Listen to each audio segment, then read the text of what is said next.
Hello guys, welcome back to my YouTube channel SK study a way of success. मैं हूं आपका educator Shivam Mishra. आज की इस वीडियो में देखने वाले हैं पर परागण क्या होते हैं, पर परागण और पर परागण के आपके एजेंट क्या है, जैसे कि वायु परागण क्या होता है, जल परागण क्या होता है, ठीक है ना।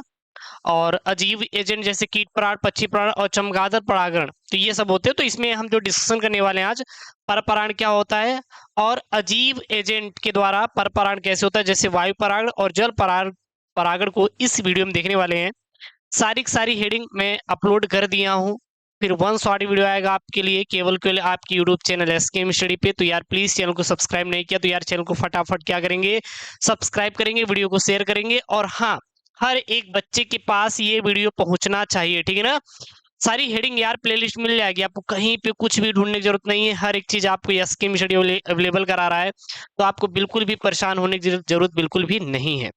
बस जुड़े रहिए और चैनल को सब्सक्राइब कर लीजिए, ठीक है ना। तो आज देखने वाले पर परागण क्या होता है। पर परागण हमने इसके पहले सारा हेडिंग क्लियर कर दिया था, लेकिन आज हम लोग देखने वाले कि पर परागण क्या होता है। इस पर परागण को ही हम लोग पर निषेचन के नाम से जानते हैं। किसके नाम जानते हैं? पर निषेचन के नाम से जानते हैं। क्या होता है पर परागण? तो सीधा लिखेंगे क्या लिखेंगे?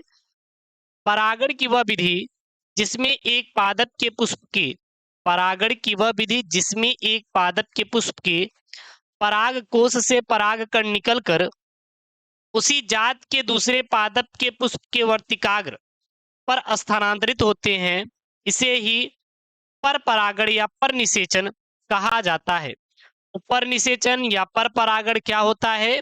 जब एक पादप के पुष्प के जो पराग कोश से परागकण होते हैं निकलकर उसी प्रजाति के किसी अन्य पुष्प के वर्तिकाग्र तक पहुंचते हैं, इसी को क्या कहते हैं हम लोग? पर परागण या पर निषेचन कहते हैं। क्या कहते हैं? पर परागण या पर निषेचन कहा जाता है। ये चीज आप लोग ध्यान रखिएगा। पर परागण में परागकणों के एक पादप से दूसरे पादप तक स्थानांतरण के लिए माध्यम की आवश्यकता पड़ती है। मतलब जो पर परागण होता है, अगर एक पादप के परागकण सोचिए दूसरे पादप के पराग वर्तिकाग्र तक जा रहे हैं, एक पादप के परागकण दूसरे पादप के वर्तिकाग्र तक स्थानांतरित हो रहे हैं, तो जाहिर सी बात है किसी न किसी माध्यम की आवश्यकता पड़ेगी। जैसे अगर आप लखनऊ में रहते हैं, आपको दिल्ली जाना है, तो एक माध्यम की आवश्यकता पड़ेगी नहीं। और उसी क्या कहते हैं हम लोग? पर परागण पर निषेचन कहा जाता है। क्लियर है ये चीज? ठीक ना। तो इसके लिए किसी न किसी माध्यम की आवश्यकता पड़ेगी। जैसे दिल्ली से अगर आपको लखनऊ जाना है, तो जाहिर सी बात है आपको कोई साधन, एरोप्लेन या फिर बस या फिर ट्रेन या फिर कोई भी यार ऐसी चीजें की आवश्यकता पड़े जिससे आप होकर जाएंगे, तो वो क्या है? वो आपका परागण के एजेंट कहलाएगा, या फिर उसे हम लोग साधन कहते हैं। तो क्या कहलाएगा? एजेंट या फिर साधन कहा जाएगा। अब ये साधन कितने प्रकार के होते हैं? तो 2 प्रकार के होते हैं। एक अजीवी होते हैं, दूसरा अजीवी। अजीवी का मतलब यार मृत होते हैं। हवा में कोई जीवन होता है क्या? तो ये अजीवी होते हैं। अजीवी मतलब निर्जीव। तो ये 2 प्रकार के होते हैं। परागकण के एजेंट यानी कि संसाधन, इसको एजेंट को क्या बोलते हैं? संसाधन बोला जाता है, या फिर हम लोग साधन का नाम भी दे सकते हैं, ठीक है ना। तो ये परागकण के एजेंट जो होते हैं, ये 2 प्रकार के होते हैं एजेंट। अरे यार गुरुजी 2 प्रकार कौन कौन से? अजीवी एजेंट, जीवी एजेंट। अजीवी एजेंट में आपका वायु द्वारा परागण और जल द्वारा परागण होता है। और जीवी एजेंट में आपके 3 प्रकार के होते हैं। कीट द्वारा परागण, पक्षी परागण और चमगादड़ परागण। कितने प्रकार के? ये आपके 3 प्रकार के। कीट परागण, पक्षी परागण और चमगादड़ परागण। क्लियर है ये चीज? अब हम लोग एक एक करके पूरा पूरा पढ़ेंगे। सबसे पहले आप हेडिंग डालिए अजीवी एजेंट। अजीवी एजेंट यानी कि वायु परागण और जल परागण को पढ़ने वाले हैं। तो क्या होता है वायु द्वारा परागण, किसे कहते हैं वायु द्वारा परागण? अगर आपसे पूछे कोई तो आप इसका क्या देंगे गुरुजी, इसकी परिभाषा? तो ये चीज हम लोग देखते हैं, ठीक है ना। और हर एक वीडियो बहुत इंपॉर्टेंट है, तो आप लोग ध्यान दीजिएगा। चलिए क्या लिखेंगे? वायु द्वारा परागण। पर परागण में जब परागकणों का स्थानांतरण वायु के माध्यम से वर्तिकाग्र तक होता है, तो इसे सर वायु परागण यानी कि एनीमोफिली कहते हैं। तो वायु परागण किसे कहा जाता है? एनीमोफिली किसे कहते हैं? पर परागण में जब परागकणों का स्थानांतरण वायु के माध्यम से वर्तिकाग्र तक होता है, तो इसे हम लोग पर परागण कहते हैं। इसमें वायु परागण वायु परागण परागण की सबसे सामान्य विधि है, यानी देखेंगे तो जो वायु का द्वारा परागण होता है ये हर पौधे में होता है कहीं ना कहीं। आप देखेंगे मक्का में होता है कि नहीं। अगर आप लोग देखते हो पहले भुट्टा, भुट्टा आप नहीं देखे होंगे, भुट्टा यानी कि बोलेंगे तो बजरी, बजरी का फूल देखें, वहां पर भी क्या होता है, वायु के द्वारा परागण होता है, ठीक ना। कुछ यार स्टार पॉइंट में है यहाँ पे, ये पॉइंटों को आपको याद होना चाहिए, क्योंकि जो मैं स्टार पॉइंट में देता हूं तो समझ लीजिए कि वो बहुत ही इंपॉर्टेंट है, ठीक है ना। ये पॉइंट में आपको याद होना चाहिए। वायु परागित पुष्प अनाकर्षक, रंगहीन और गंधहीन होते हैं। अगर वायु परागण हो रहा है तो सबसे पहले क्या होंगे, वो अनाकर्षक होंगे, यानी कि उसमें कोई बहुत ज्यादा उसमें कलर वलर नहीं होगा, ठीक है ना। रंगहीन, कोई रंग नहीं होगा। गंधहीन का बजरी का भुट्टा में, जो बजरी का भुट्टा होता है, बजरी का भुट्टा होता है, तो क्या उसमें आप देखें क्या कोई कलर होता है, नहीं। यहाँ पर भी देख लीजिए, तो इसमें क्या हो रहा है, इसमें वायु परागण हो रहा है, वायु परागण हो रहा है, ठीक है ना। देख सकते हैं यहाँ पे, ये क्या है, ये पराग कण है, पराग कण है, ठीक है ना। और ये क्या है, इसका वर्तिकाग्र है, वर्तिकाग्र है। तो वहां पे क्या हो रहा है, पहुंच रहे हैं। वायु परागित पुष्पों के परागकणों की कुछ विशेषताएं होती हैं। कौन कौन सी विशेषता होती है, तो सबसे पहली विशेषता लिख लीजिए, एक ही है, इसमें परागकण सूक्ष्म यानी छोटे, हल्के, शुष्क और असंख्य होते हैं। यानी कि इसमें जो परागकण होते हैं, जो वायु परागित पुष्प होते हैं, अगर इसमें परागकणों की बात करें तो ये बहुत ही छोटे होते हैं, यानी सूक्ष्म होते हैं, बहुत हल्के होते हैं, सूक्ष्म और असंख्य होते हैं, ठीक है ना। अब वायु परागित पुष्पों के वर्तिकाग्र की कुछ विशेषताएं होती हैं, वर्तिकाग्रों की कुछ विशेषताएं होती हैं, जैसे इसमें वर्तिकाग्र दीर्घ पंख के समान फैला हुआ है एवं चिपचिपा होता है। तो सबसे पहले वायु परागित पुष्पों के वर्तिकाग्र की विशेषता क्या होती है, तो इसका जो वर्तिकाग्र होता है दीर्घ होता है, पंख के समान क्या होता है, फैला हुआ होता है, और क्या होता है, चिपचिपा होता है। अगले स्टार पॉइंट में क्या लिखेंगे, वायु परागित पुष्पों में प्रायः एक पुष्प में एक अंडाशय तथा एक बीजांड पाया जाता है। जो वायु परागित पुष्पों में अगर देखेंगे तो इसमें एक पुष्प में एक अंडाशय और एक ही बीजांड रहेगा, ऐसे नहीं अनेक अंडाशय अनेक बीजांड पाए जा रहे हैं। तो वायु परागित पुष्पों में हमेशा एक अंडाशय और एक बीजांड पाया जाता है। अगले स्टार पॉइंट में, इन पादपों के पुष्प में अनेक पुष्प लगे होते हैं। इन पादपों के पुष्प में अनेक पुष्प, देखिए यहाँ पे अनेक पुष्प लगे हैं कि नहीं, बहुत ढेर सारे फूल लगे हैं, यहाँ पे ढेर सारे फूल लगे, यानी कि पुष्प भी इसे कहते हैं। क्लियर है। वायु परागण, वायु परागण प्रायः एक बीज पत्री पादपों में होता है, जैसे गेहूं, मक्का, घास। तो जो वायु परागण हो रहा है, ये क्या हो रहा है, यहाँ पे क्या हो रहा है, ये वायु परागण ही हो रहा है। ये क्या हो रहा है, ये वायु परागण ही हो रहा है।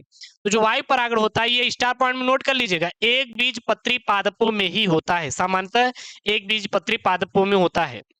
जैसे गेहूं, मक्का, घास में क्या होता है आपका, वायु परागण संपन्न होता है। क्या होता है, वायु परागण संपन्न होता है। चीजें क्लियर रहेगी तो आपको बहुत सारा चीज अच्छे से क्लियर हो जाएगा, और बोर्ड में आपको कोई भी दिक्कत नहीं होगी, आसानी से लिखोगे, ठीक है ना, आसानी से लिखोगे यार। तो जब किसी प्रकार की परेशानी ना हो तो मजा आता है लिखने में बोर्ड में, तो यार जब मैं हूं तो परेशानी बिल्कुल भी नहीं होगी, आपको परेशान होना ही नहीं है। मक्का का पादप उभयलिंगाश्रयी होता है। जो मक्का का पादप होता है, यह क्या होता है, उभयलिंगाश्रयी होता है, अर्थात इसमें नर पुष्प और मादा पुष्प दोनों पाए जाते हैं। जो नर पुष्प होता है, एक देखिए ऐसे होते हैं, नर पुष्प सबसे ऊपर की ओर होता है, बगल में आप देखेंगे तो इस प्रकार से निकले रहते हैं, ये क्या होते हैं, ये आपके मादा पुष्प होते हैं। तो नर पुष्प ऊपर रहता है, मादा पुष्प बगल में होता है। मक्का में पुष्प एक लिंगी होता है, जिसमें नर पुष्प और नर पुष्प कहाँ होते हैं, शीर्ष पर स्थित होते हैं, जबकि मादा पुष्प आधारी भाग यानी कि बगल में स्थित होते हैं।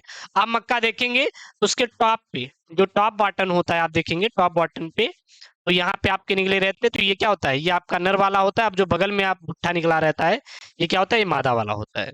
ये चीजें क्लियर है ना। चलिए उसके बाद जल परागण। अब ये जल परागण क्या होता है, किसे कहते हैं जल द्वारा परागण, भाई साहब क्या होता है, बोर्ड में पूछ लिया गया तो क्या इसका देंगे, अरे सीधा दीजिएगा, अरे गुरुजी कुछ नहीं, बहुत सिंपल सा उदाहरण देंगे, परिभाषा देंगे। पर परागण की वह विधि जिसमें परागकणों का स्थानांतरण किसके द्वारा होता है, जल के द्वारा होता है। जल ही इसमें गुरुजी मेन माध्यम होता है, उसे हम लोग क्या कहते हैं, जल परागण कहते हैं, ठीक है ना। तो जल परागण क्या होता है, जब परागकणों का स्थानांतरण वर्तिकाग्र तक, कहां तक, वर्तिकाग्र तक जल के माध्यम से होता है, तो उसे हम लोग जल परागण कहते हैं। जल परागण सर दो प्रकार के होते हैं, अधोजल परागण और अधिजल परागण। अधो का मतलब नीचे की ओर और अधि मतलब ऊपर की ओर, यानी कि जल के नीचे की ओर परागण गुरुजी और जल के ऊपर की ओर परागण। तो कितने प्रकार के परागण हो गए? दो प्रकार के हो गए, एक आपका अधोजल परागण और दूसरा क्या है? अधिजल परागण। क्या है यहाँ पे? अधिजल परागण। तो सबसे पहले अधोजल परागण क्या होता है? क्या होता है, क्या लिखेंगे इसमें? तो यार सीधा लिखिए ना, बहुत प्यारा सा हेडिंग यहाँ से लिखिएगा।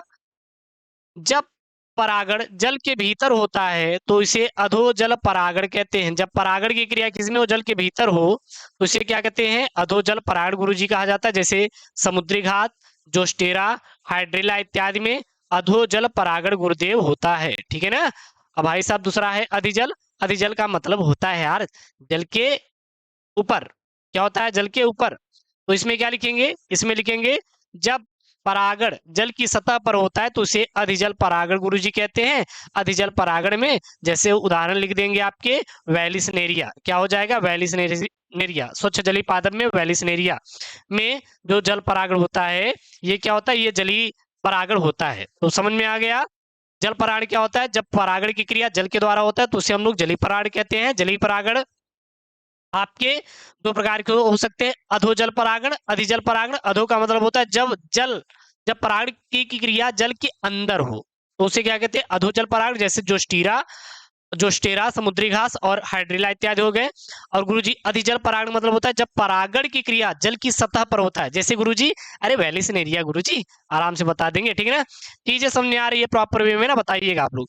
चलिए अब सबसे पहले देखते हैं हम लोग लाडलो, क्या देखते हैं ये कि वैलिसनेरिया